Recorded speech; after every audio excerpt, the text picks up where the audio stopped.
Yo, what is up YouTube? In today's video, I'm about to show you how you can get these amazing options in your Pokemon Go using this amazing Pokemon Go Spoofer. So let's get started and let me show you how you can get right now the best Pokemon Go Spoofer out there. See ya! Okay guys, so let me show you this amazing Pokemon Go Spoofer. As you can see, I have bunches of amazing features like here.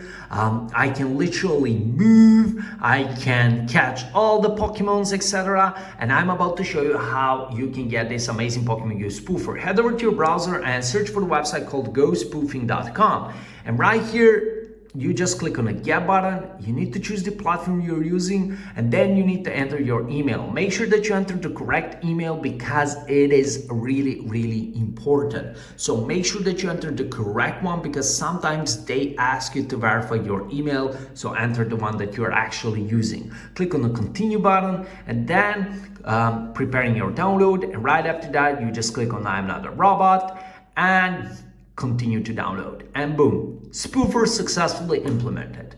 Once you see this page, it means that you can restart your device, and once you restart your device, you are going to have the fully working Pokemon Go Spoofer. I want to mention that when you click on the prepare your download, I saw on Reddit that people are saying that they are not seeing this page, but rather they need to verify their iOS or Android version. So if you face that, make sure that you follow all the steps that this website gives you. Go verify your iOS version, and once you're done with that, you're gonna go ahead, restart your device, and when you go back to your Pokemon Go, you're gonna have your Pokemon Go Spoofer implemented in the game. Just make sure that you follow whatever this website says, because this is right now the only working Pokemon Go Spoofer. Thank you guys for watching. Smash that like button if this worked out for you. Peace.